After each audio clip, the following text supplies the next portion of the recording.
Welcome to Under the Marquee. I'm your host, Matt Gonzo, and this is a podcast where we hang out with musicians and ask them questions and talk about everything and nothing, and it's fun. And today, we have a very, very good friend of mine, Mr. David Ramirez. Just an awesome person, amazing friend, and such a talented songwriter. I interviewed him quite a while ago. It's all this season has been taking me a little bit of time to put out because I opened up a food truck. Shout out food. But they're coming out and it's promoting his album that he came out with a while ago. If you haven't heard it, it's amazing. It is called All the Not So Gentle Reminders. It's amazing. I mean, just look at this damn record, man. Tell you what, man, make a bulldog break a chain, boy. Anyways, really amazing album, just front to back. It's one of the best albums of last year. And so proud of him. Very great time listening to it. And anyways, let's get to the interview. We talk about all sorts of stuff and nothing and everything. I probably ask him some of the questions you thought to ask him. But yeah, let's just get to it. If you don't already subscribe, do all that stuff. It makes me look a little bit less of a failure if if you guys subscribe. So that's cool. But also, you'll get, keep up with all the other bands that we have coming up. We have so many good ones. But also, if you live in Austin, Texas, we have one sponsor, and that is my food truck. It's called Rattle Creek Texas Deli. You can find it at Texas Deli. And we do smoked meat sandwiches. We have banh mi's, French dips, all the stuff. Come eat food. We got you. Anyways, let's get to the interview. Let's go. Hello. My name is David Ramirez. I'm a songwriter in Austin, Texas. And yeah, thanks for having me, Matt. Yeah, thanks for coming on, man. Stoked to be here. Long time coming. Long time listener, first time attendee. Oh, yeah? Yeah. Welcome. Welcome to the Chop Shop. Yeah, so I'm gonna start with my my first single from the upcoming record. This is called The Music Man.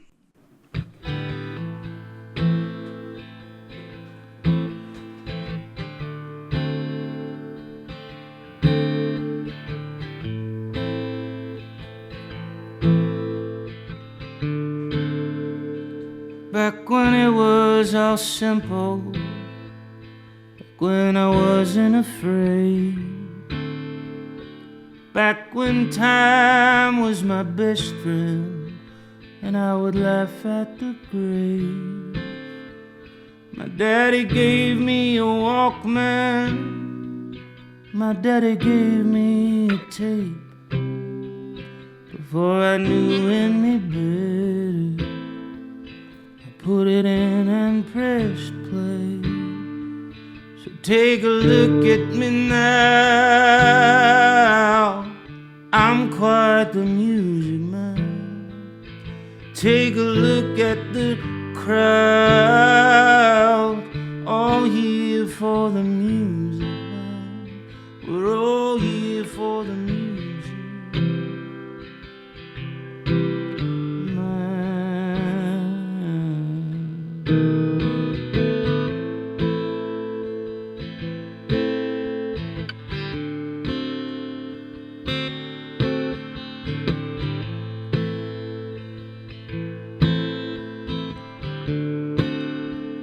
The wheels began to turn, the magnets both took control. My world flipped upside down through cheap plastic headphones. Well, sometimes the little things, they cause the biggest scene. The tiny pebble in my shoe, a big bottom in blue jeans. So take a look at me now, I'm quite the music man. Take a look at the crowd, all here for the music man. We're all here for the music man. It's a music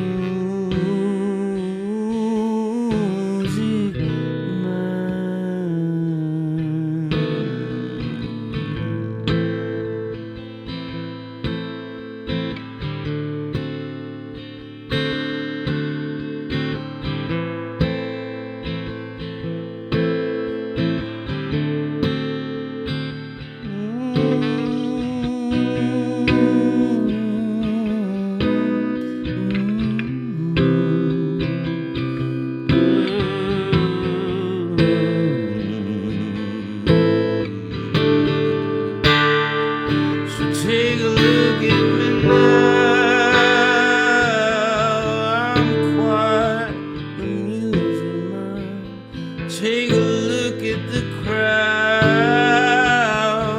all ye for the music. Take a look at me now, I'm quite the music man. Take a look at the crowd,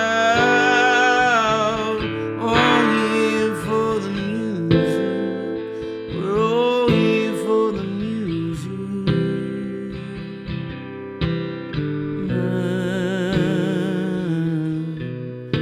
It's the music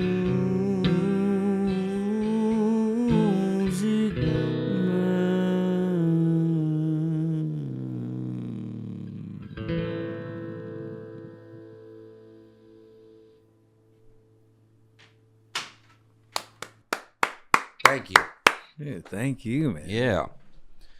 Thank you so much for coming on the show, homie. Yeah. It's so sweet. I've, since starting this off, I pretty much have been planning on, can't wait to have you on this show. I'm so glad we're doing it. And it's in tune with the release of your record. That's right.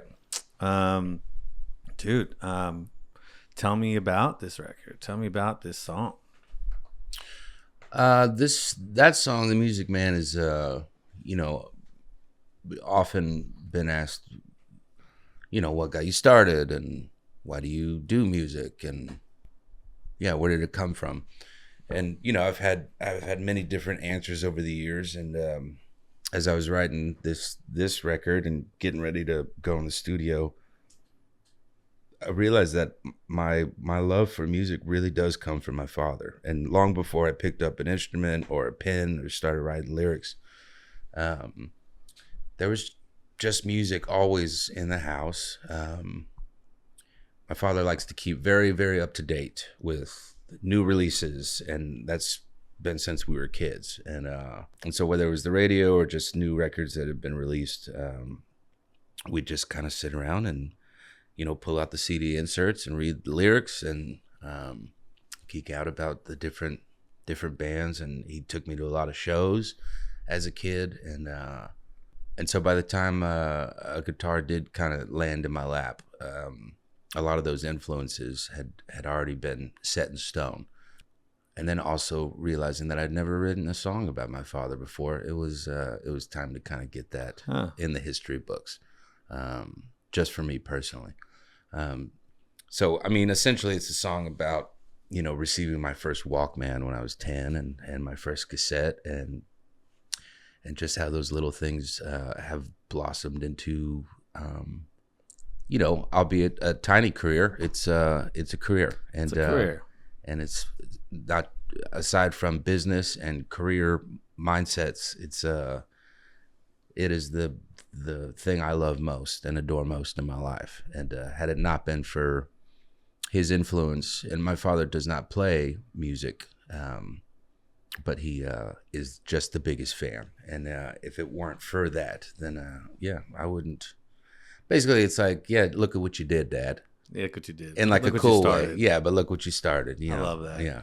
And love your father, man. He's awesome. Yeah. I've gotten the pleasure of not just hanging out with him, but going to concerts. Father John Misty. That's right. Yeah. Always getting to see him at your shows. For sure. I thought something. Yeah, he likes to come around. He likes does like to kick come it around. with the boys. He likes to have fun. Yeah. He gets that sparkle in his eyes. Oh, man. yeah. You know what I'm talking about? He's very, very excited. Your mom's chilled, and he's just like excited to be there. Yeah, he's happy to be there. He wants to be part of the crew. Yeah, he does. Yeah, and he for is sure. part of the crew. For sure. Something I thought of just today. It's kind of a shower concept idea.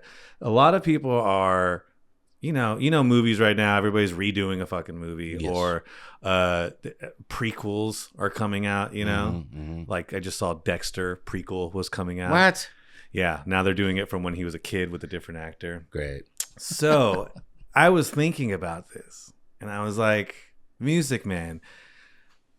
Is it safe to say that is the prequel to Ball and Chain? Oh, interesting. I mean, I like where your head is. Yeah, I hadn't thought about it that way. Yeah, Ball and Chain. Man, I love that song so much. I love that song so much. It's a rare one for me to play, but every time I do, Yeah, I think they're kind of in that same vein of yeah, and a prequel being like, take a look at me now, and this is an exciting, victorious situation, and then Ball and Chain is like, oh God, please, please don't let this destroy my life, but to take care of it. Yeah, I could see that. It's like the two opposite sides of the coin there. I agree. Yeah, Music Man and Ball and Chain. I could see that. Funny, huh? Let's just say it is. All right. Say from here on out. From here on out. You heard it here first on Under the Marquee. That's right. Ball and Chain. Ball and Chain. Yeah. Is the sequel to The Music Man. Yeah, that's right. I like it. That's the storyline. Speaking of storylines. Nice to know you think about me in the shower. That's really comforting. Yeah. Different parts of the shower, different ways. Well, that was the end of it. That was the end. That was the end. Speaking of storylines, do you remember how we met? And what do you remember of that time? By the way, everybody listening, me and David have known each other for a long time, about 10 years, 9 years or something like that now. Yeah. You're one of the first people I met here in Austin, and what a fucking treat that was. It has been a decade for sure. That's crazy. And I don't remember the first handshake though. Oh my God. Cool. Then I'll take the lead on this. Take the lead. So the first time we met, it's such a funny story to me. It's the first time we met was actually at the Violet Crown Social Club, drinking outside, smoking cigarettes. And somehow we ended up next to each other. Maybe I bummed a lighter off you or something. And I was like, Fables had just came out, was coming out. I remember this. And I'm like bumming a smoke off you. And I'm like, cool, man. So what do you do? A little bit of my LA was still showing. So I'm like, yeah, man, how's it going? and you're like, oh, I'm a musician. I'm like, cool, man. Like, what kind of, he's like, oh, I'm playing a show tomorrow. I'm like, cool, man, I'll come by. And you're smoking a cigarette. You're like, no, you won't. And I was like, yeah, that sounds like me. What? 10 years ago, just doubting everybody. You're like, no, you won't. No, you were like, no, it's sold out, dude. Oh, okay. No, actually, you can't come. And I was like, okay, then I won't. And you're like, well, but hold on. I got a show beforehand at Waterloo. I got a keg that needs drinking. How about you come by and have a beer with me? And I was like, that's right. Done deal. Yeah, where was the show? At Cactus Cafe or something? Or Parish? Or Parish. Some, like the old Parish? Yeah, that's right. Yeah. Yeah, I wouldn't know. I wasn't there. That's right. No, you won't be coming. It's sold out. Nah, actually, you won't. Yeah. And then so the funny thing about that too is it was my first summer in Austin, and I had kind of I feel like the first summer you don't know how to deal with that heat, or I didn't. Sure. So I was staying indoors nonstop. And you rode your bicycle. I lost my shit and I rode my bike. I was like, I'm getting out of the house. I'm riding this fucking bike, and I sweated my ass off. Yeah. And I showed up and I was deathly tired and sweaty. And sure. I remember going in and you just kind of giving me the over here. And I went over there and you had the keg ready. And you're like, here, man, fucking, you look sweaty. Yeah, that's right. Yeah, the Waterloo in stores. Yeah. That was a good time. Yeah. Yeah. Fables. That's right. Fables 10 years ago. And also something else I was thinking about as well. Shower thoughts. How lucky I was that I bummed a lighter off of you, whatever it was, because those watching that don't know, like, we're very good friends now. And like, I was thinking, I was like, man, I mean, sure, I think our paths would have crossed maybe, but like, that just so naturally just started. Yeah. Because then we were boys after. Yeah. I think we've all been, especially I know we run in the same circle, and then we each have different other ones, but I think that's really nice about this city is, how natural most of these relationships have come to be. There's never really been an agenda to try to find something to gain from it all. That's kind of why I fell in love with Austin in the first place, where, especially coming from Nashville, where it seems like most people will know who you are before they come and introduce themselves. And there's a reason behind that handshake. And like our relationship, there wasn't a reason. It was just, I need a lighter. What's up? Yeah. Oh, you playing a show? Cool. I'll try to check it out. Yeah. No, you won't. Yeah.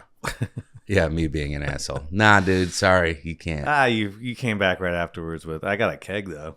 Man, those in-store Waterloo record shows have been some of my favorites. I've only, I think, done 3, and hopefully with when this new record drops, they'll have the space on their calendar for me to pop in there, because they're just really sweet and in the afternoon, and I love that store. And yeah, man. Fables Waterloo in store. That's when we first really kicked it. Yeah, I think we went out after that too. Yeah, I think so. Here it's just like you just meet people and then you just become friends. A lot of times I ask people, "Do you remember how we met?" Because we never remember. We're like, I don't know, man. Just one day we were best friends. I don't know. Yeah. Just one day that story started. Yeah, there's a lot of that for sure.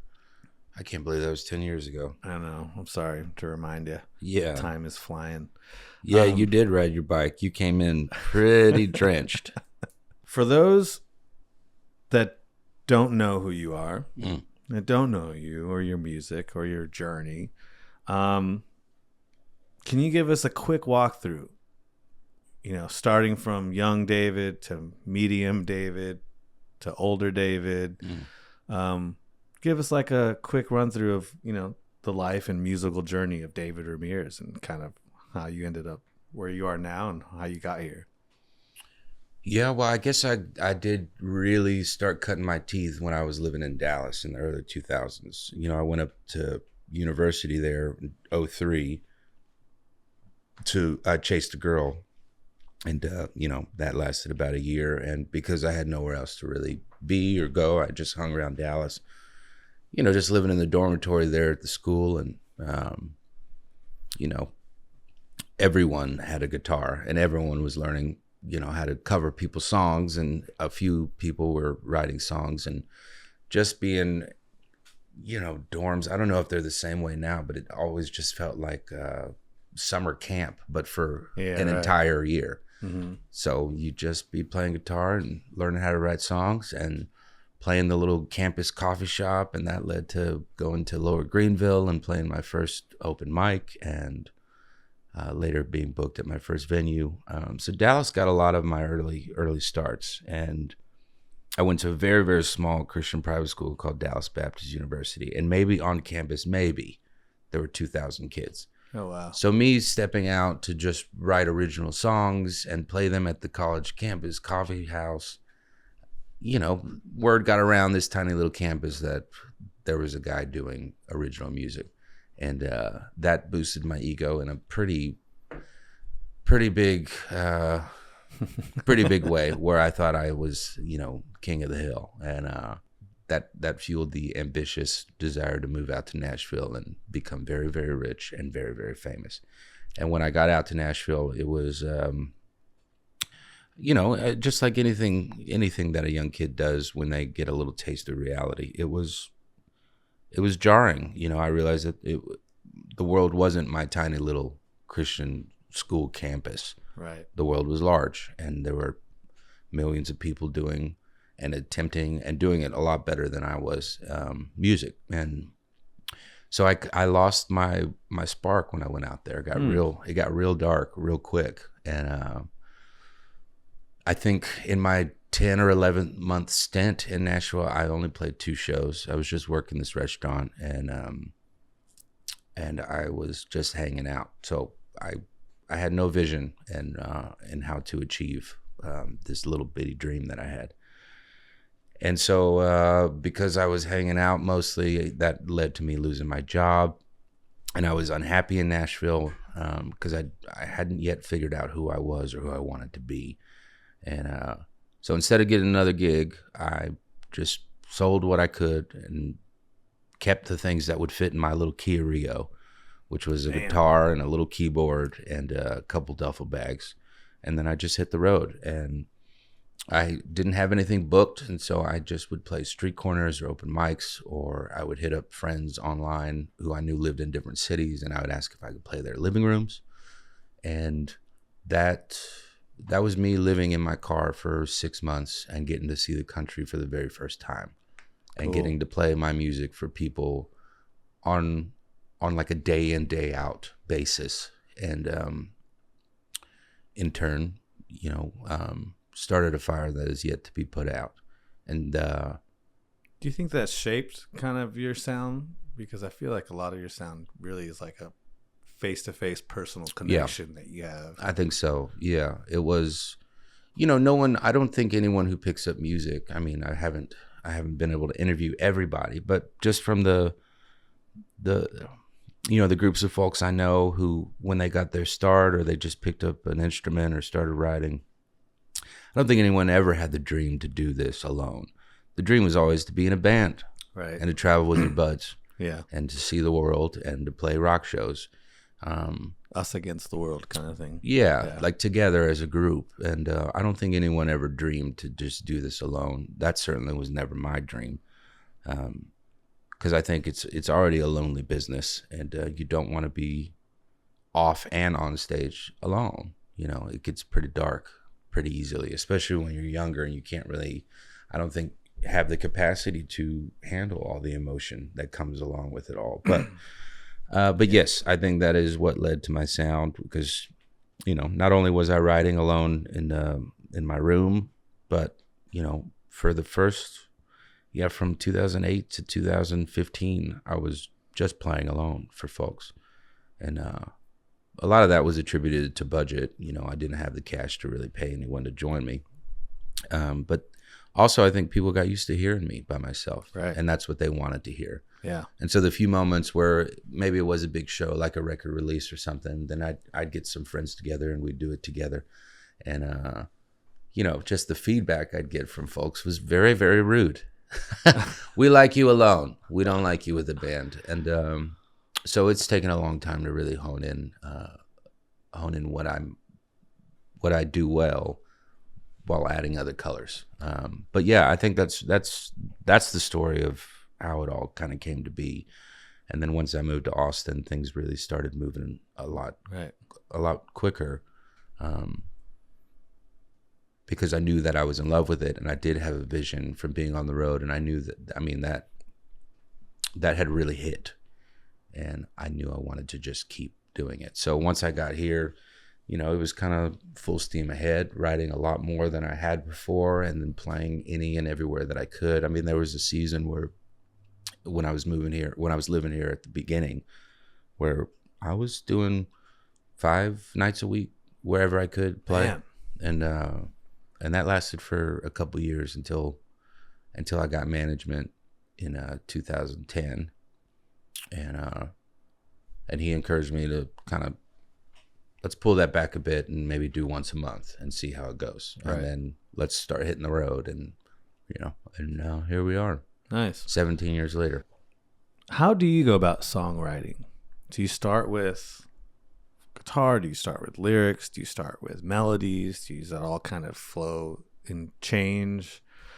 And I know there seems like there's a focus on lyrics. Does that come later? Does that come early on? How does and does it change per record? Yeah, it changes per record for sure. Sometimes you're driving around or you have your shower thoughts, and there's a story or a lyric that comes to mind, and so you sit down and explore that. Sometimes you're just kind of fiddling around on an instrument, and a really nice melody comes, and so you work through that, and the lyrics come later. This record was different because over the last few years, I've been more curious about producing my own work, and so I got to sit down with nothing grand at all, but just GarageBand and like a little MIDI keyboard, and bought a couple microphones, and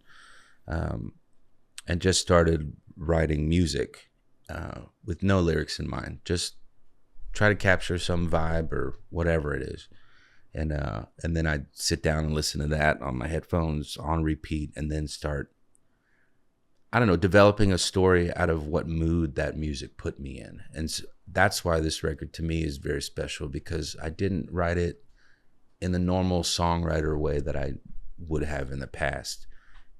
All the lyrics are just a little bit more, they're not as specific as I have been in the past. Right. There's a little bit more room for interpretation, or just some lines that, frankly, I don't even know if they really make sense, but they felt good to sing. Right. And so I just went with that. I was basing most of the song, as far as lyrics go, off what mood the music put me in. And that's why this record is so much more musical than the ones I have in the past. And not to say anything that my earlier work isn't musical, but this one is just a little bit more expansive and I don't know, colorful. I don't know. It was just fun to explore. And we have these long outros because, I was just in my room writing music for the first time. And I was like, well, let's make it a tiny little song and then have everything just keep going. And that was a lot of fun to explore. But yeah, so it's different. It's different with every record. Do you think each one? I know you're saying about it being more musical. I think I overheard you saying that like you wanted this to be more of like a band album. Sure. I think I heard you say that. Yeah. But then you have all the other albums. Do you think that there's like a certain theme for each album, or do you think it's like reflects where you are in life at that moment? And if so, like walk us through those albums. Yeah. Unintentionally. This one definitely has a theme because, like I said, I worked on the lyrics after the music had already pretty much been written, and once I had a couple songs down, I wanted to revisit this concept of dreams and my past life, and so that idea keeps coming into play. In the past, I never really set out to intentionally do a concept record, if you wanted to call them those. But yes, I don't think there's been an intentional theme on past records, but they are very seasonal. Yeah. And so, me personally, when I go back and listen to my old work, I know what I was going through personally, and all the songs make sense. They're all stacking up into that season. I think this is the first one with like a full-on intentional theme. Right. Yeah. I took a big break from writing before starting this one. It's been 5 years since a release. And, I was toying with the idea of hanging up the hat for music for a while. And then when I decided to stick with it, I was going through a pretty big season of heartbreak, and I knew that I didn't want to write or release something that was that dark or sad. I just don't have that in me anymore to release things like that. And I'm not saying I never will. I'm sure when I'm 50 or 60, I'll release something that's just the most dark, epic folk record of all time. Can't wait. Yeah, it's gonna be super tight. Can't fucking wait. Sounds it's gonna like be the shit. Super cool. But right now, I feel really comfortable in my skin, and I'm exploring joy and gratitude in a way that I never have before. And I just needed to wait till I kind of got through the tunnel, and before I really started digging deep into being creative again. And I'm glad that I did, because I'm not saying it's like a necessarily hopeful record, but it's not dark, and it's not sad. It's still me in a lot of ways, but I'm kind of exploring different subjects, and that feels really nice. I kind of feel like it's like happy eerie. It's definitely eerie, yeah. Fucking eerie. It gives me like that Stanley Kubrick Clockwork Orangey. Well, that's cool. Yeah. Gives me a little. Yeah, it's. And then you come in with the dust to settle, and you're just pepping up. Yeah, it's a dream record for sure. I mean, one of the first songs that I started writing for this one was this song called Deja Voodoo, and it's in regards to the heartbreak I was feeling, but it's more like looking back on it with the question, did that happen in my life? You hit these checkpoints in your life, and you become a different person, and you evolve, and then you look back on who you used to be with a lot of questions, and just sheer curiosity, like, was that a different life? Was that actually me? Did I really spend 5 years with this person?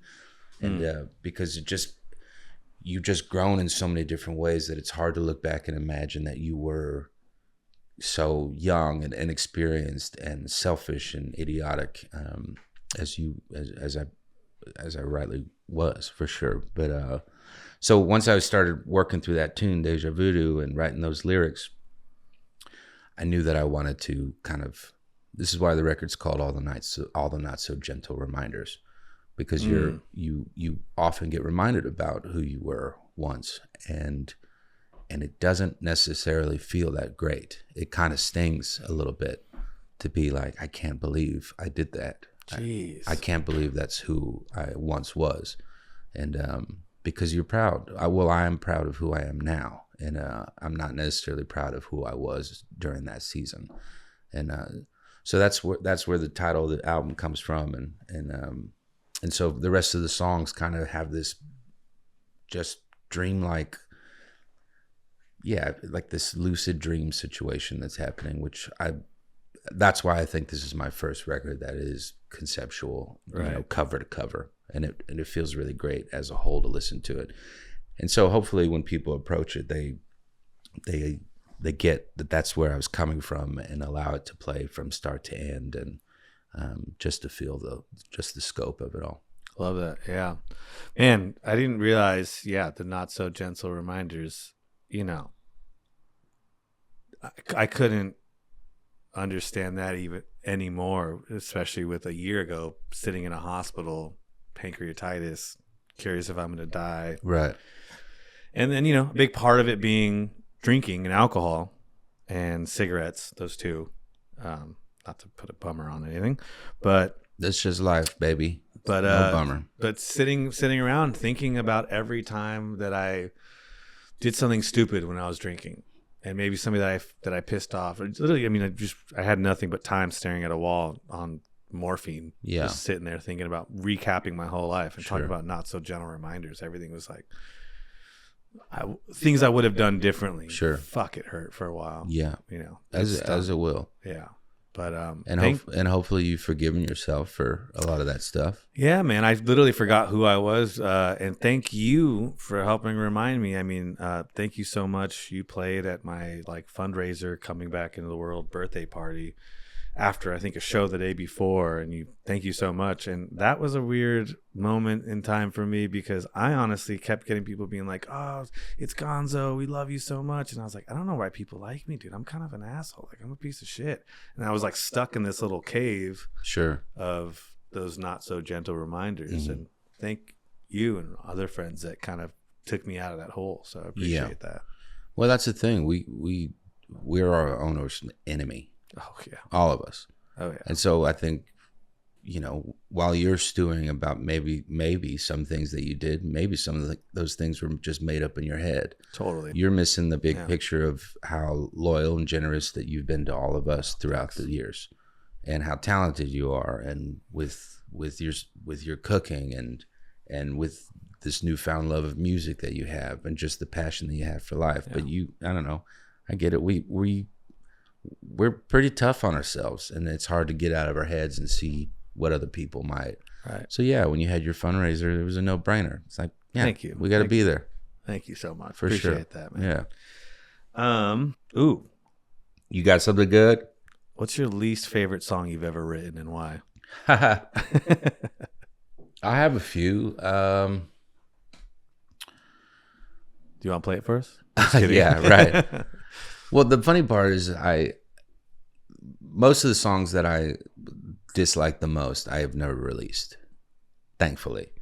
But as far as my least favorite ones that I've released are, just give us one. Yeah, there's a song I have on my American Soil record called "Drunk," or "You Only Kiss Me When You're Drunk." Oh yeah. And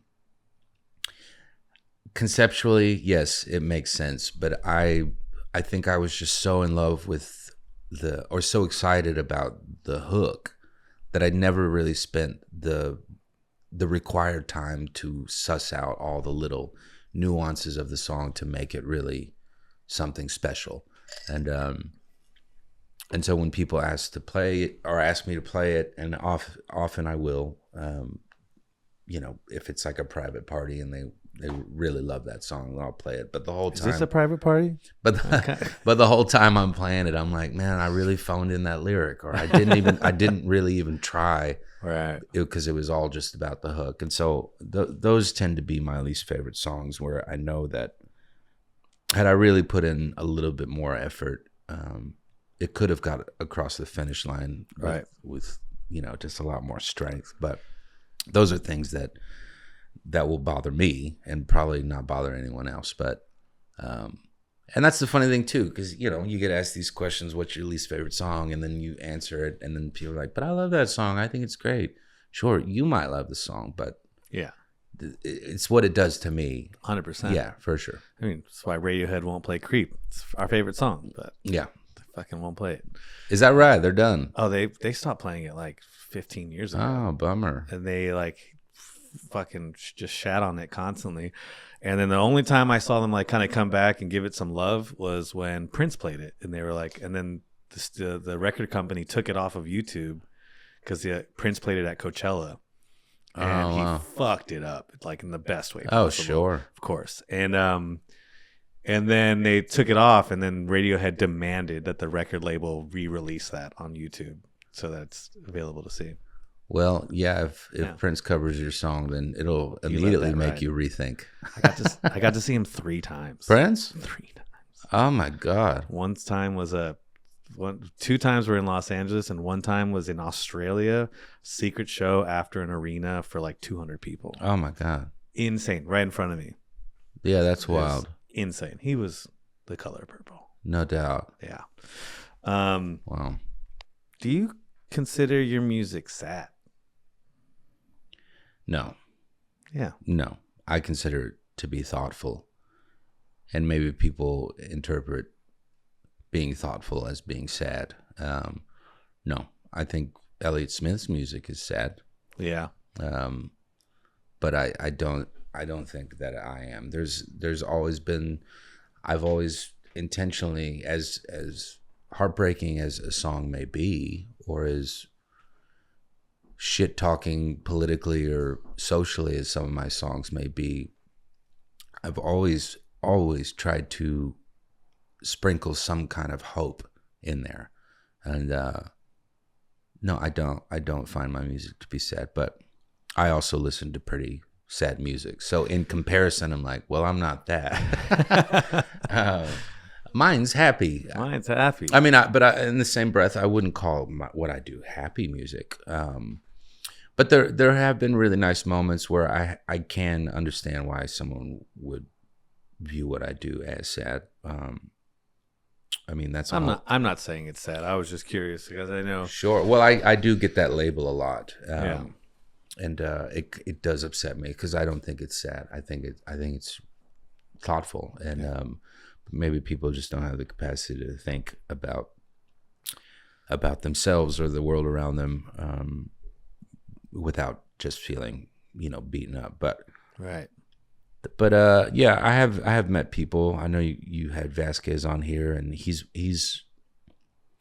and a couple others are largely responsible for me allowing myself to step out of just what I would normally do, like my normal patterns, and maybe not taking myself or my work as serious as I have before, and having a good time. I mean, yeah, he's having a good time. Yeah, he's having a good time, but in the same way, he can write a song called "Poor Kids," that'll just wreck you. It's the most beautiful story, and so filled with just heart and soul. But then he can do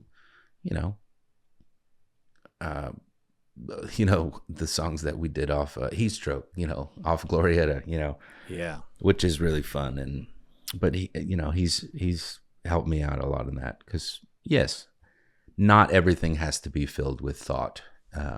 Sometimes you can just have a good time, and I think we're all kind of cruising around, pretty heavy most of the time. And so yeah, when you go to a show, you want to hear something that's just going to make you move and right, and kind of get you out of your own head. And I'm thankful for moments like that, especially for that band Glorietta, for what it did to me and my work. For those that don't know, Glorietta is a super group with tons of amazing artists, including yourself, Kelsey Wilson, Nathaniel Rateliff, Jason Blum. Who am I missing? Noah Gunderson, Matthew Logan Vasquez, Adrian Casada. Yeah, it was a good time. Dude, can you tell us about that time with Glorietta? Tour stories or glory stories or crazy stories? Yeah. Well, we what a group. Well, that was also earlier we were talking about me playing solo. That was my first time to be in a band. Sick. Not be the front person who hires a band to play with them, but to be in a band. Where I only sang, maybe on any given night, 3 songs where I would take the lead, and most of the other time it's just backups and playing guitar. And to experience music on stage in that capacity was just so freeing and fun, where I don't know, it wasn't all about me, it was about the collective, and just learning how to do that. And granted that tour was, Glorietta was meant initially, forever and always, meant to be one record, one tour, call it a day. We all had our own careers, so it was just, we're not making a forever band. This is just going to be a moment in the season. And so I didn't have too long to really get to explore all that or really get to take it all in. But the 2.5, 3 weeks that we were on the road in that way did change my life. And when we were writing the record out in Glorietta, New Mexico, that's where Vasquez rented an Airbnb, and we brought in so much gear and just kind of set up shop all over this house. It had cables and amps and mics just everywhere. Just cool. It was really, really fun and cool. And Blum would cook us 3 meals a day, and there was a hot tub out back, and it was snowing and freezing cold. Damn. And I want to go there. And the one story, there are many, many, many stories, especially road stories that were really fun. But talking about Matt teaching me to not take myself so seriously, I think it might have been the first night we were there, and we'd set everything up. Blum had cooked us a dinner. We're all sitting around the table eating as a family, and Adrian Casada, legendary guitar player, he brought out so many of his guitars out to that trip, and so they're all just kind of laying around. Guitars that I've dreamt of playing, just wonderful. Like what? Well, the one that I picked up was just this Gibson 335, I believe. It was not a cherry red, but it was red, if my memory recalls. And but I had finished my meal, and I was kind of just cruising around, checking out all his gear, like, oh, that's fucking tight. Oh, sick, just like kid in a candy shop type situation. And he and I didn't know each other, so I asked Adrian, hey, is it cool if I touch one of your instruments? And he's like, yeah, if I can grab it. And I pick up this guitar, and I start playing it, and I'm not especially at that point, was not a guitarist. I knew how to play chords, but I'm playing this little progression, nothing wild at all. And Matt Vasquez comes from the kitchen, and he says, sick, let's record it. And I said, it's not a song. And he said, well, it's gonna be. And it was shocking to me, because I had taken myself and my work so seriously that the idea of just starting something with just this very little progression, where I hadn't put any thought to the story or the lyrics, or where was it going to go for the chorus, or is there going to be a bridge on this thing, or what's the tempo? I was just overthinking everything constantly. And he said, no, this is a song, and we'll get it there. And it was what ended up being A Stranger's Bed, which is one of my favorite songs on that project. That's such a great song. And that just opened me up to the freedom that music should be providing me and other people, where, the rest of the world, we're so locked in on our schedules and our relationships, and how do we do this, and how do we do this, and should I call her, or should I text him, or do I need to quit this job or take this promotion, or should I, whatever. and with music and art, there should be more freedom than there is box, Right. you know, and I'll never forget that. And yeah, it turned out to be one of my favorite tunes, and God, I love that song. And the rest of the week went just like that. Like when he started Heat Stroke, he was just messing around on this piano, and I remember being like, "Oh, sick! Do you have lyrics for this?" He was like, "No." And I was just envious of someone who could just be like, "No, but we will, and we'll write them together, and it'll be wild and goofy and fun." And that project, I've said it 100 times already, but it did change my life in that way. I love that. I mean, it was such a great project. So great to watch, even just from my fan side, you know. And so I've adopted that into my work now. Good. The record I released in 2020, My Love Is a Hurricane, there was a lot of that, of just going into the studio in Dallas and working with my friend Jason Burt and being like, this is the song, but it can go however it should go. And boy, did it. And boy, did it. And Burt brought in a bunch of his homies. I don't want to say we winged it, but in a lot of different ways, we just kind of let it be, I don't know, spirit-led, if you want, and if you want to say. That was a great record, man. Yeah. And what I really love about your new record, actually, is it does feel like, because I feel like there's different sounds in your other records, and this one does feel like an amalgamation of all the ones put together, like cool, like Optimus Prime of David Ramirez, you know, just all the different parts all put together. Captain Planet over Fucking here, yeah, our rings combined. Yeah, for sure. Well, that's cool. But yeah, I hear the singer-songwriter. I hear the freedom that you did on that album, and something, you know, everything in between, and like also like the throwback, you know, where like it goes on all these different variations. You know, I get like old swoony jazz, New York City. I mean, I it's so scenic. Your new album, it puts me in a place that I have never been, that I have seen in a movie, kind of thing. I love that. But then you keep giving us little quips of a reminder of who's delivering this, and like Music Man, like that takes me to Ball and Chain, you know, that takes me to old dear David Ramirez, with like the synths and everything. It takes me to, you know, the other album, and with Jason, and like hearing his parts kind of, and the experimental parts along with what's going on. So it's just, I loved it. Thank you for sending it to me earlier. I got to hear it before all you suckers.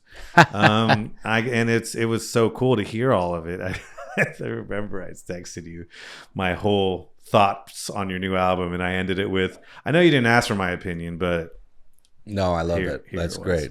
Well, sometimes you send these early little links to friends, and you know, I mean, I get it, dude. We're just so inundated with music, especially in our community where so many of us make it already. Right. And so my phone is getting blown up with people be like, here's a new single, or here's a new record of mine. Totally. And you're like, thank you. And I will get to it, you know, but it might take you a few days. And, you know, they're like, did you listen? You know, and same with me, you know, you send these things that you're like, sick. I want to know what they think. I want to know what they think. Cause we're very selfish and we're assholes. Yeah. But yeah, you definitely sent me like a proper essay, and I was like, sick. You didn't respond. I was like, damn, is he pissed? Did I say something about it? No, I was probably just drunk. Fair enough. That's more likely. That's more likely. Yeah. Speaking of drunk, you seem I have a fun question for you. Speaking of drunk, here's a fun one. Where is this question? We have a little phone a friend real quick. Oh, all right. We're phoning a friend. No, we had a friend send something in. Okay, I was like, is this immediately becoming an intervention? Because interview's over. Oh, dear. No, yeah, the intervention. People are on their way right now. I'm like, great. This is how you get me. This is how we get you on camera. Let's get a podcast where you just get to talk about yourself. I'll be there. And these are all your friends and family. Yeah, they're all coming. No, I have a video that's sent in from a friend of ours with a question for you. Great. There he is. Hey, David. Is there? It's your buddy, Matthew Vasquez, sending you lots of love here through this Video question that I'm shooting your way. You're known for two things. One being the second loudest singer in Austin. Second only to me, of course. The loudest singer in Austin. Not best, but loudest. Definitely loudest. The other thing you're known for is your sage advice and your willingness to share such sage advice. Any young songwriter catches you at any of those Bukowski-esque bars you walk into, sitting there, and they come up and ask you a question get some career advice, some sage wisdom. My question to you is, what's the worst advice you ever gave someone? And what happened? Okay. I love you. Bye. Worst advice. Thank you, Matthew Logan Vasquez. Thanks, Matt. Putting me on the spot. Worst advice. Where's the worst advice you've ever given somebody? Okay, I was in Dallas this weekend, and there was a friend of mine. It was a late night, and he just kept asking a bunch of different things. But I just want people to love it, and I think I get frustrated when people don't love it as much as I feel they should. Love what? Just the craft, right? Just the sheer act of creating it, without it needing to be something, or without needing to have a career out of it. Just write a song. If you want to be a songwriter, then write the song. And stop trying to figure out or navigate how you get more people to respect you or more people to love you. And this friend and many other people, strangers included, have asked me, well, how do I make a living doing this? How do I make a living doing this? I don't even make a living doing this. So that's not the goal. The goal isn't to make a living. The goal is to be explorative and be curious, and to find something within yourself that compels you to make something you find beautiful, and fuck what everybody else thinks. And often they're like, yeah, so should I just quit if it's not going well? I'm like, well, how long have you been doing it? They're like, 3 years. And I'm like, yeah, then maybe you should fucking quit. That might not be the best advice, because What's the worst advice you given? Oh, I told this guy to quit. I told this guy to stop doing it. You haven't done shit yet? They're probably not going to. Which is not, I don't really think anyone should quit. Yeah, I mean, even if there is a moment in my life where I have to go get, a 60-hour job, 60-hour-a-week job, then I will still be writing. Right. Whenever I have free time to do it, because I just love it. Yeah. And so maybe some of the worst advice I give, maybe it's not bad advice, but my attitude towards some of these questions is pretty poor. And my patience is running low for people who are just so constantly filled with an agenda to receive something after they've put something out. And I would be a liar if I said when I was younger that I never felt that same way. But we don't create to have something given to us afterwards. Right. The gift was us doing it. Right. That was the gift, where we get to look ourselves in the mirror and ask the $1 million question, who am I and what do I believe? Right. And then we get to write about love. Or we get to write about the world, or we get to write about heartbreak. And all of a sudden, through that process, we understand ourselves just a little bit more. And we can walk out our front doors with maybe your head held a little bit higher and a little bit more confidence, or a little bit more pride in who you are as an individual, because you learned something about yourself. Right. So maybe my advice to some people has just been met with impatience and be like, well, just fucking quit then, because I don't want you around this world that I'm in if the only reason that you're picking up a pen and a piece of paper is to get something out of it. Yeah. Because you are being offered this wonderful relationship with the universe and with yourself. And when you don't, just love that inherently, then really get the fuck out of here, because I don't have time for it. 100%. And maybe that's a little rude or a little off-putting. And so I don't know how many people I've turned off from pursuing music full time. But if I have done that to you, I apologize. But also, you should have had the courage to look me in the face and tell me to fuck off, and then kept doing it. Yeah. So all you TikTokers looking for gratification, there it is. There it get is. fucked. That's funny. Okay, I'm going to run it back. I'm going to run it back to the speaking of drunk. For all the tech bros moving to Austin right now, and given that you are a veteran partier, a seasoned dweller of the night, party boy Leroy, if you will, what advice or tips would you give to a young 25-year-old tech bro who happens to find himself relocated to the Violet Crown? That's a weird one. I just felt like. No, I love it. I got you. I'm picking up what you're putting down. Teach them. Teach them, yeah, as if they're gonna listen to me in the first place. They're like, this guy? Nah, dude. He ain't my people. I don't listen to him. Well, they gotta fucking learn up though, because they're the new ones on the block. All right, let me preface it by saying this. With the changes that have happened to our great town in regards to the newcomers, not just the lifestyle of these newcomers, but the volume. There are just so many new people who maybe they aren't, creatives or come from the spirit of this city, but that has never ever once bothered me. All right. Welcome. This is Texas after all. Welcome to town. My problem lies in here's the but. Do not treat this town like you're a tourist. If you decide to live here and reside here, then please contribute to the city. 100%. Please. And so when you come to the east side or you come to my neighborhood bar, you don't own the place at all. I don't care what you're wearing, what you drove to get there, or what kind of person or people you're cruising around with. You're not even renting the place, all right? You don't even rent it. You're a guest. You're a guest here, as am I, and let's treat each other like guests and want to contribute. The amount of insults that have been hurled at me just from simply walking into one of my bars that I've been frequenting for 17 years. What? Has just been wild to me. And yeah, I don't have as much money as you.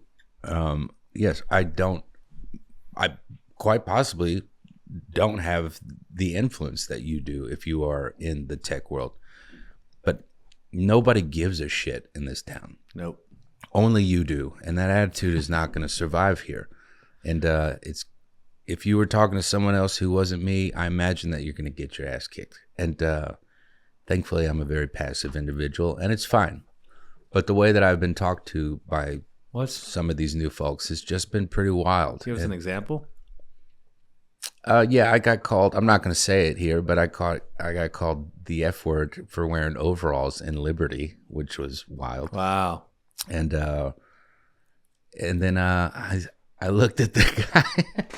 I said, "You really just called me that?" He's like, "Yeah, dude, nice fucking overalls." And wow. And thankfully, the bartenders, because I've just been here a long time. It has nothing to do with my music or anything, but it's just I go out and I cruise, and bartender is a long line of people trying to get served. And Ramirez, what's up? They had my drinks waiting. They handed it off, and then this kid who just called me such a slur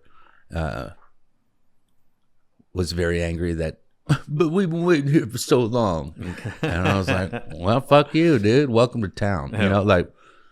There's things like that have kind of been happening a little bit more and more. And I don't care for that. Welcome to town and enjoy yourself, because this is a pretty sick place. Pretty sick place.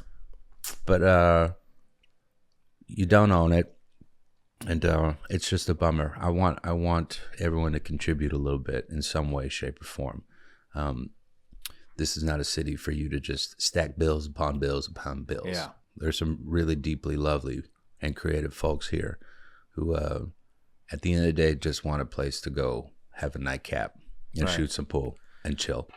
And we're unimpressed. Totally.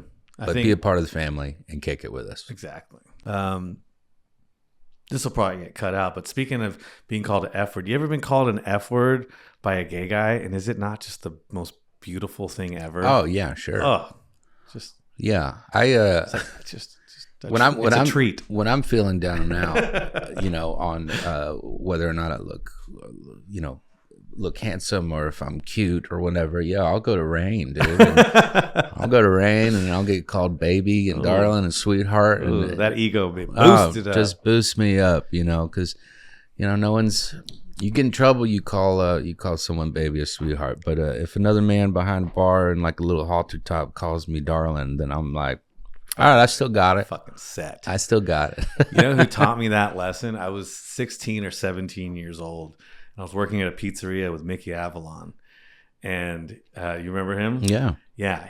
I was behind. It was before he got as big as he was, and some guy came in and was hitting on me, and I was in high school, and I was like, "Ugh, sure, that's gay." Right. Ugh. And then Mickey Avalon, he's like, "Bro, that guy wanted to fuck you." Yeah. That's Take the highest compliment you could have get. That guy just saw you and you lit up his life, dude. Yeah. Like, take an extra bow on that walk. Sure. You know? For sure. And great life lesson. Absolutely. Take the compliment where you can get it. All right. Speaking of another thing of party boys, do you remember this photo? Oh, goodness. Whose house is this? Oh, yeah, I do remember this place. Right around the corner from Whitehorse. Yep. That's right. I don't remember what night that was, but yeah, I what remember a good this night. now. That was a great night. Yeah, Casey, Austin, Delgado, all shirtless. All shirtless. Yeah. This is like 8 years ago, maybe. Dude. 7, 6. That's old Austin right there. This is a minute. That's Casey. That's not sober Matt or Casey Cowboy. Well, Austin's still going shirtless around town, but Good. I've managed to keep my clothes on as of late. Not there. Not in this photo. Not in that photo. No. Times they are changing. Times they are changing. Should we hit up another song? Let's do it. Let's do another song. What song you feel like playing? Let's see. Yeah, I'll do that Deja Voodoo I was talking about since this was the first one. Sounds good. Cool. This is Deja Voodoo.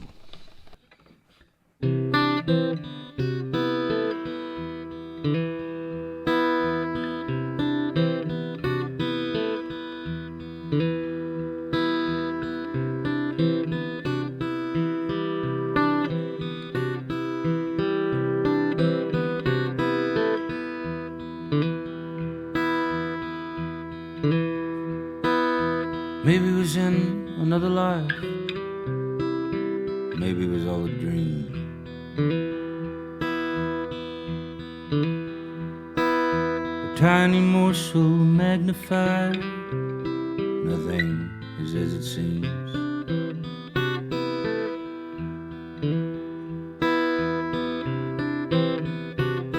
It's just deja vu. Deja vu. Deja vu. Deja vu. Do I know you? Do you know me? Do I know you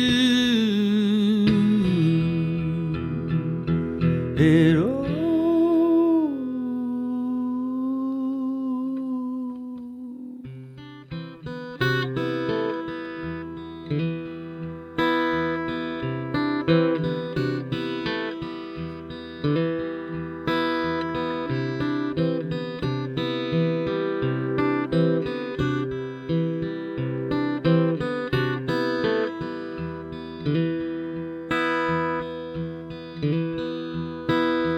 I attended my mother's wedding, but she swears I wasn't there. Was it a memory passed down from another? A cosmic sun flare?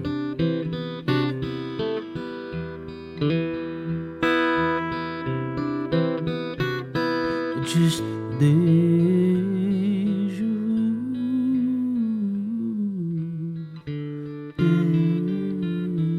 Deja vu.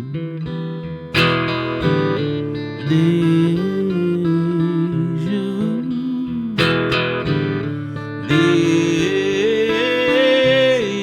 vu. Do I know you?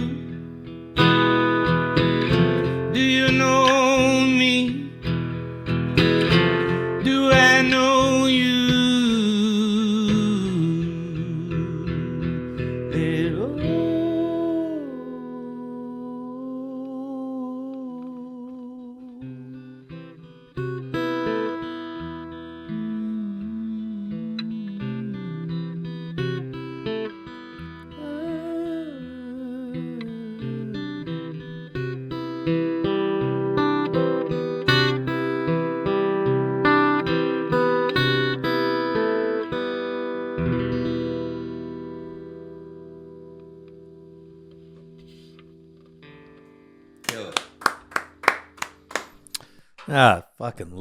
I love the whole album, man. The whole new album. So great. I'd ask you what that's about, but you kind of told us that dream state. Was I there? Was I not there?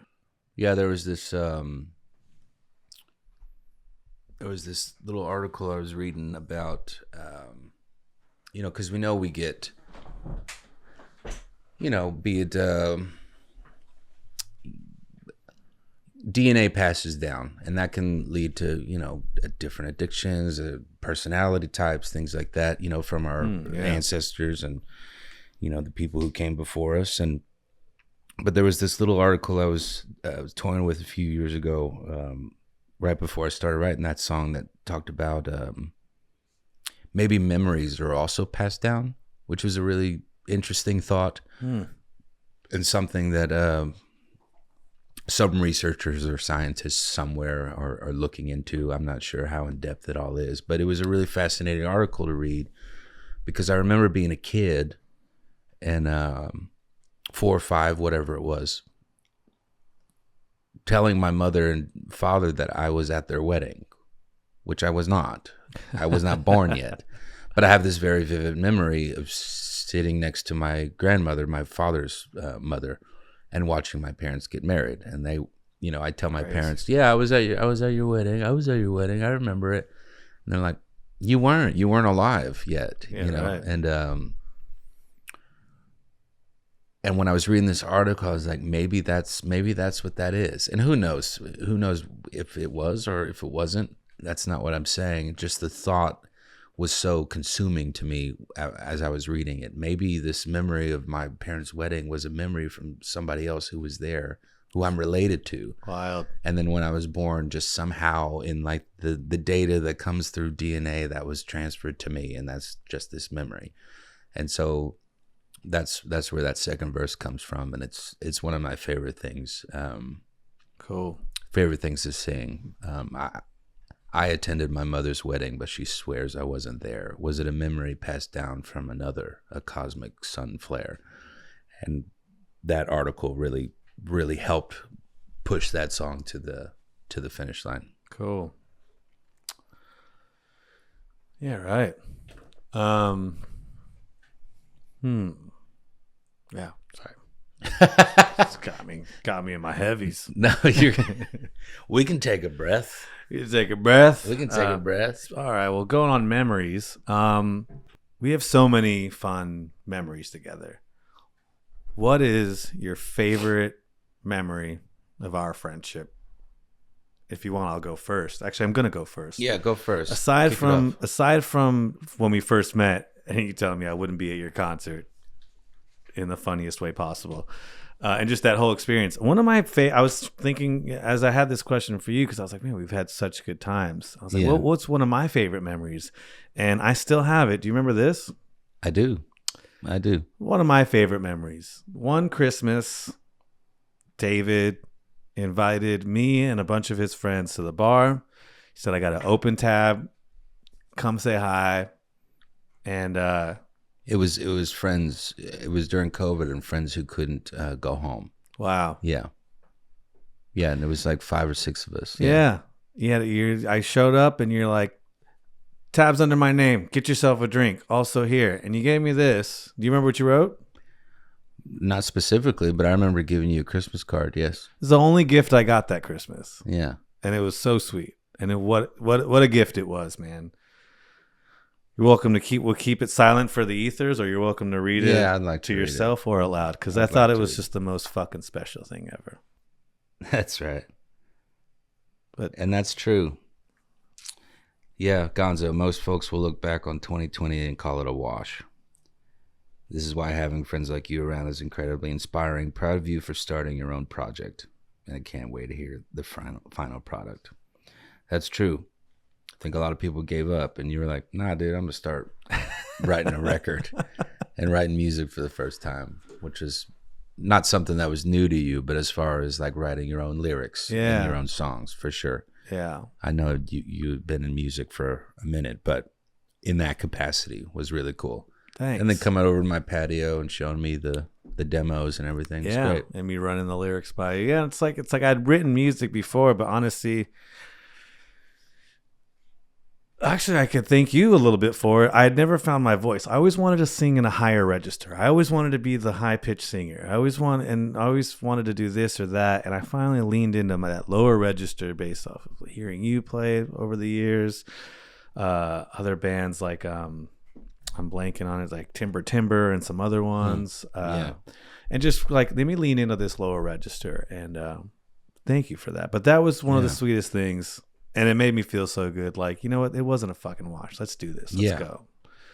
But as Penelope Cruz says in Vanilla Sky, every passing moment is another chance to turn it all around. I thought you said we're both cats. Well, in another life, when we're both cats. She says a lot of things in the movie. I wasn't listening. I was just watching. Listen. Oh, God. Yeah. So do you have a favorite... It could be a party, could be something heavy, could be something serious, could be something not serious. Yeah, I mean, the first one, because mine is the latest one, was when you called and said that you had a surprise for me. We're gonna go see a show. Oh, and I show up to your crib, and we drive down there together, and you surprised me with tickets to see Louis, and that was CK. That was the coolest thing ever.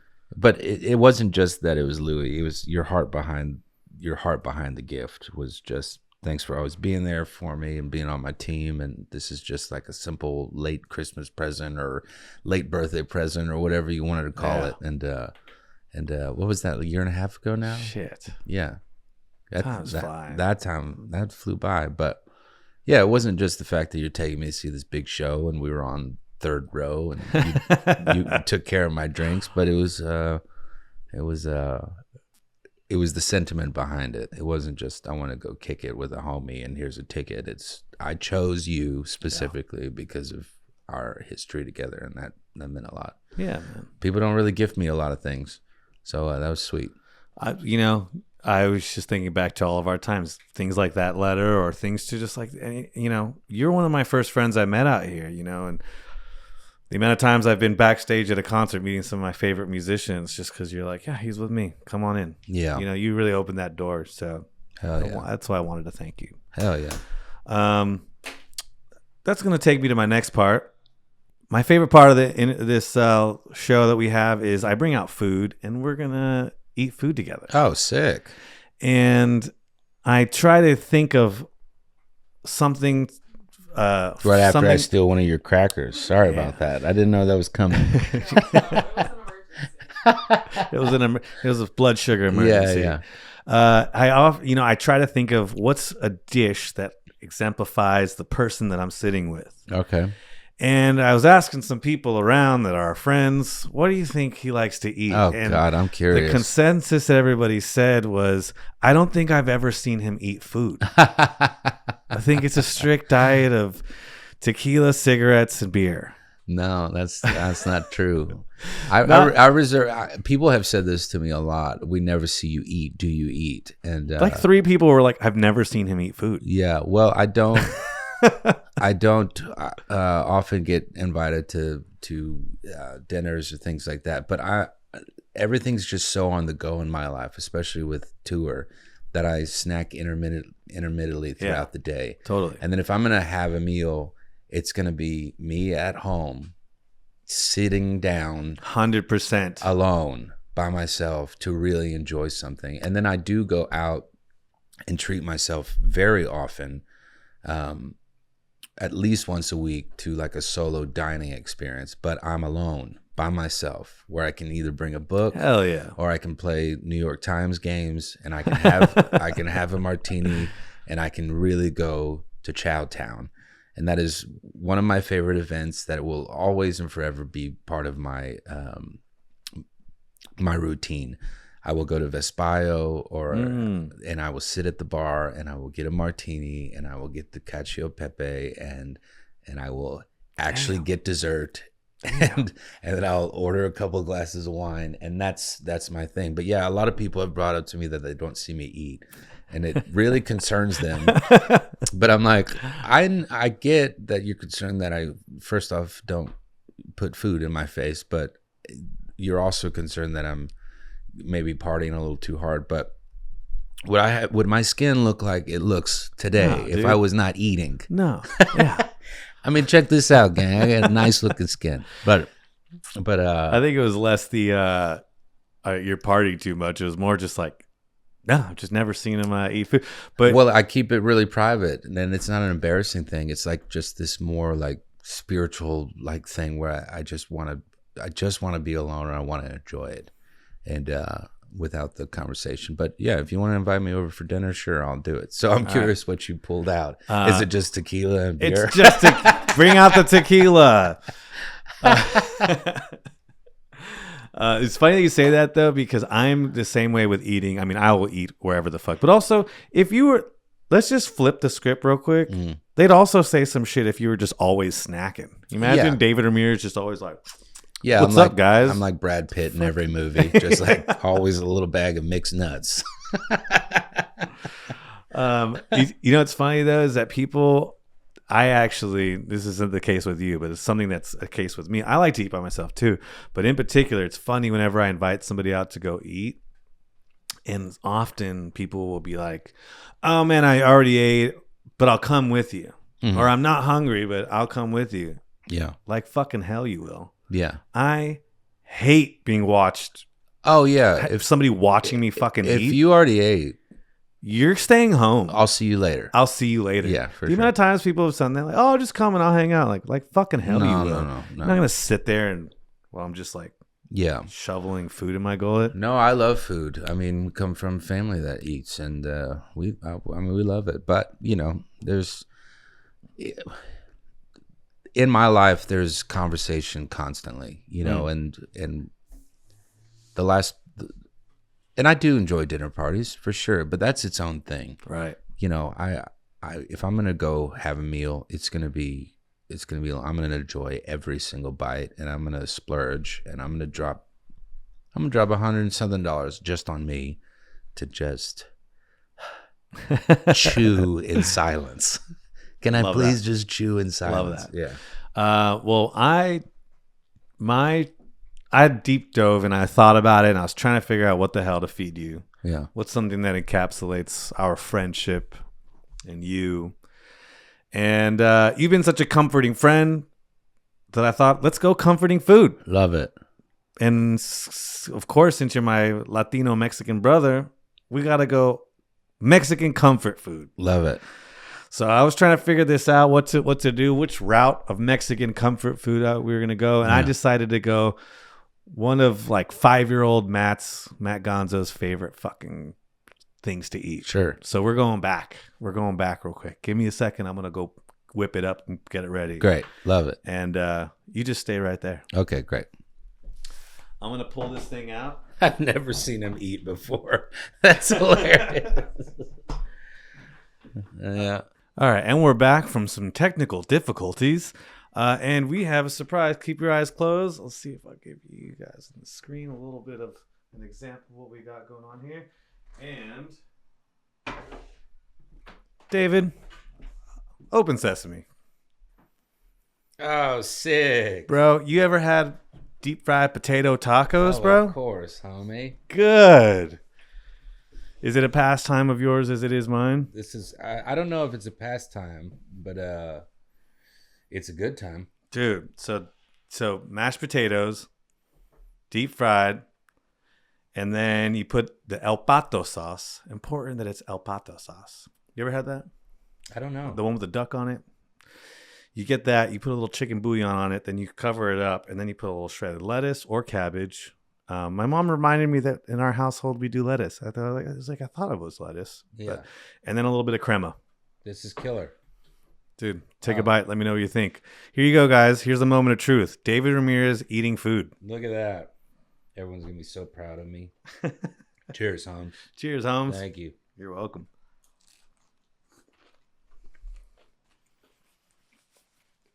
Oh, yeah. How is it? Tell the people. We got the crisp. We got the creamy. We got the spice. It's perfect. It's like a Mexican wonton. That is killer. Damn, that's really fucking good. That's really good. Did you ever grow up with this? Uh-uh.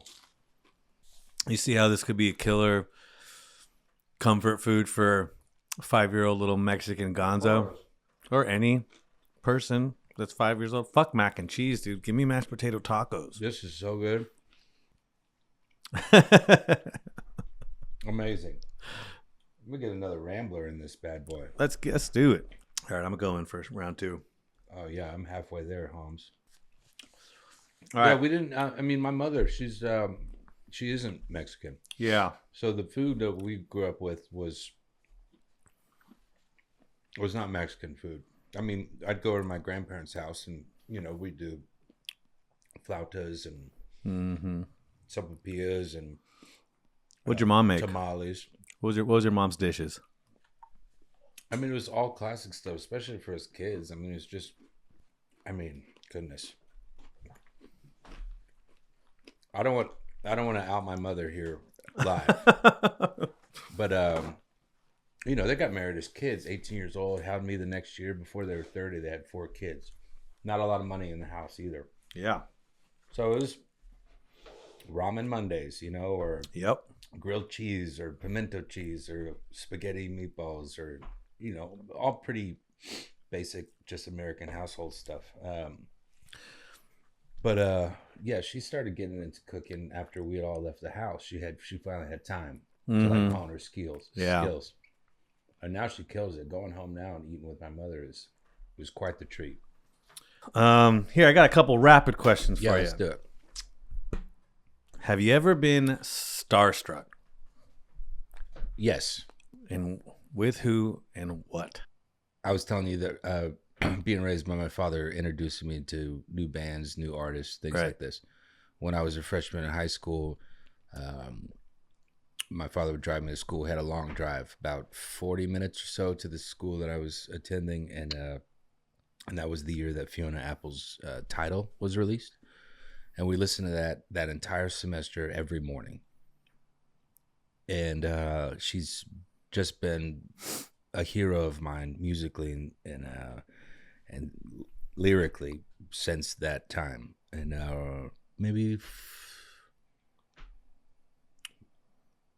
this was maybe 2019 or something. I played the Austin Music Awards. I was nominated for Best Songwriter.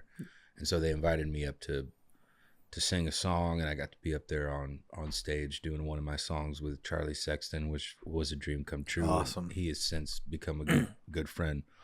But we're backstage, and lo and behold, Fiona Apple is the guest, like the special guest of the evening. She was going to come out and do 2 or 3 songs. Cool. And I saw her, and it was immediate fear and reverence, and I was incredibly starstruck. I did not have the courage or even desire to go say hello or shake her hand. I just saw her hanging out milling around from a distance, and that was all I needed. It was like gung gung gung gung gung gung. Yep. And isn't that wild? Like, and someone said, "Well, do you want to go say hello?" And I said, "No, I don't."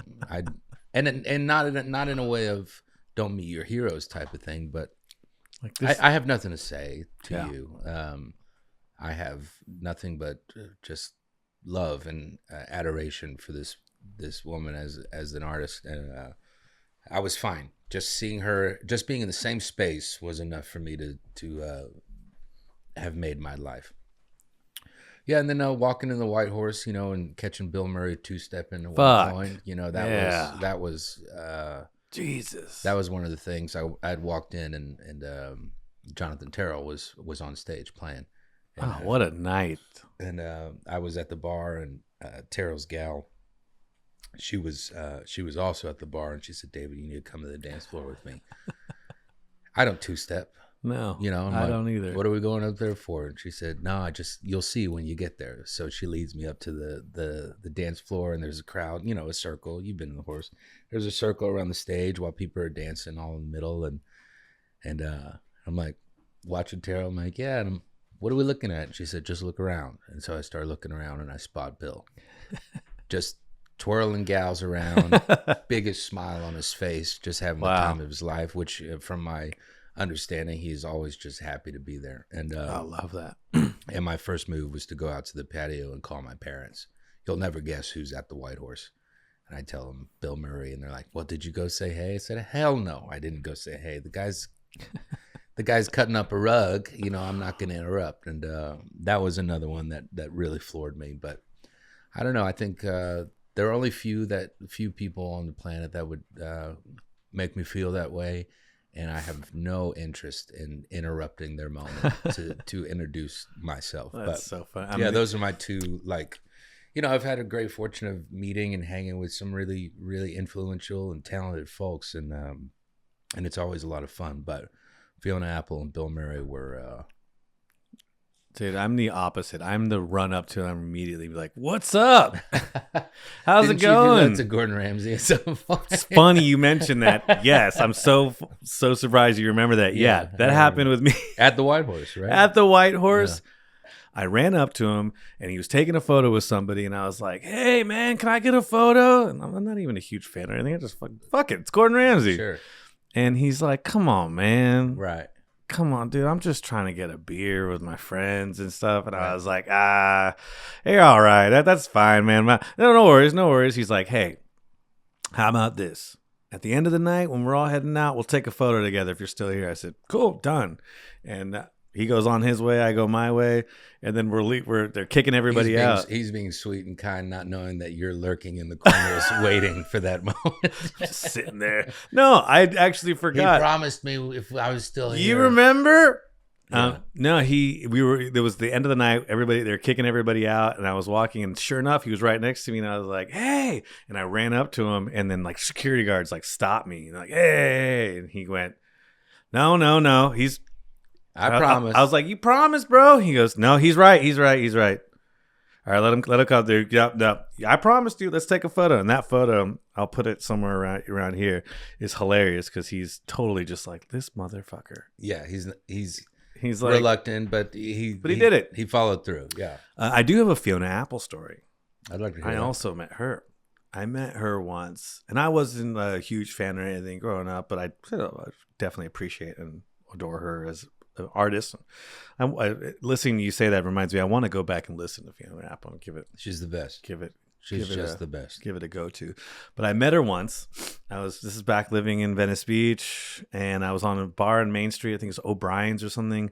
And at the time, this guy I'm familiar with, buddy of mine, Mr. Blake Mills, walks in, and his sister is performing. It's her first concert. So he walks in. I'm go, "Blake, what's up, man?" He comes up, gives me a hug, and then he goes, "Oh, this is my friend Fiona." Wow. And I just look over, and I'm like, "Oh, shit." Wow. Shake her hand. I'm like, "Hey," and she's like, "Hi." Yeah, sure. Hi, nice to meet you. And I was like, "So what's up, man? How are you?" And inside, I'm like, "Holy fuck. This Fiona, is he dating Fiona Apple?" And he just finished the tour with her. And as I'm talking with him, He's like, yeah, this is my sister. She's performing. It's her first concert. She's really excited. Out of nowhere, Fiona Apple just goes and just sits down. She walks up a couple feet and just sits on the ground and like curls in a circle by herself on the ground. Everybody's standing, and I'm just like, what the hell? And I'm just listening to the story. And he's like, yeah, it's my sister. I'm like, cool. And I'm talking, and we're both just kind of looking over. And he goes, all right, man. Doing her own thing. He's like, it's great catching up with you, but I gotta go. Yeah, for sure. And he goes and he sits down next to her. Yeah. And I'm like, that's a story that I'm going to share on a podcast with David Ramirez one day. That's it, man. Doing her own thing, as always. Do you remember the first time you got drunk? Yeah, I was 21. No shit. Yeah, 21. I was attending that private Christian school in Dallas, and I had not had a drink prior to my 21st birthday, and it was maybe a few days before the semester was starting, and I was up there early to move in, but the campus was relatively empty. No one was around yet, because school I guess was starting on that Monday, and this might have been a Thursday or something. This was 20 years ago now, but I'm walking in my car because I'm gonna go see a movie, and I run into a couple of guys that I know that we were in choir together. We start catching up. How was your summer? Yada, yada. Well, what are you up to? I said, well, it's my birthday today. I'm going to go see a movie. No one was around. Well, how old are you? I said, well, I'm 21 now. And they said, well, you're not going to a movie. We're taking you to a bar. And I never really been to a bar. And I said, all right, cool. We'll all drive. And they start dying laughing. They're like, you're not driving. You're 21. We're taking you out. And we went to this place. I believe it was called the Engine Room. I'm not sure it's even there anymore. But they took me in, got me a Shiner Bock. I think one fella bought me a shot called a Fuzzy Navel. Oh yeah. Someone got me a Guinness. And maybe I had one other shot of something. We weren't there long, and it was the first time I got drunk, and it was really fun, and the rest is history. But I was as far as that world is concerned. I mean, the first I didn't really start writing music until I was 17, 18, and at that point I was just doing open mics in coffee shops. And that the first bar I played was an open mic on Lower Greenville. I mentioned that earlier at the start of the show. And it was this place called the Old Crow. And I believe that is still there. But I was only 20, I think. And they were kind enough to let me in to play a couple songs. Wow. But as soon as I was done, I had to go. But God, I remember those days. But I also didn't I wasn't invited to parties in high school. I wasn't in those circles at all. I mostly was just like a church kid, and so I wasn't. It just wasn't around really. And I was relatively well behaved, aside from my grades. I kind of followed the rules, and so I wasn't like sneaking out of the house to try to get in any trouble like that. But yeah, dude, I was 12 Jesse years old. Hopkins and Jake Kreifels, and then this fellow named Cole Haley. I believe the three of them were the only ones who took me out on my 21st, and I'll never forget it. It was really nice of them for sure, because I didn't really have all that many homies at that school. But wow, now I'm a regular all over the world. Coming to a bar near you. That's right. Well, dude, thank you so much, man. I think we covered quite a lot. This has been great. Dude, thanks for having me. Thank you so much for coming. I'm excited I got to share one of my favorite pastimes with you. Yeah, what do you call that again? Potato tacos. Mashed potato tacos. Mashed potato taco. Yep. I can remember that. You can remember that. That's great. Dude, thank you so much, man. This has been great. Anything you want to plug? I mean, this will be coming out whenever this comes out. Yeah, all the Not So Gentle Reminders, March 21st. Let's see that record. Yeah, let's see that record. Here we go. There She Blows. There She Blows. March 21st. Double vinyl. 12 yes. Songs. Longest record I've released to date. And my favorite. And they're amazing. What a beauty. And look at that cover. Look at that class act right And there. you can even cover it in salsa and take a little bite if you'd like. All right. Well, that means it's time to go. Everybody, appreciate y'all. David, thank you for coming. Thank you for being such a great friend. Love you dearly. Love you too. Thanks. Sick.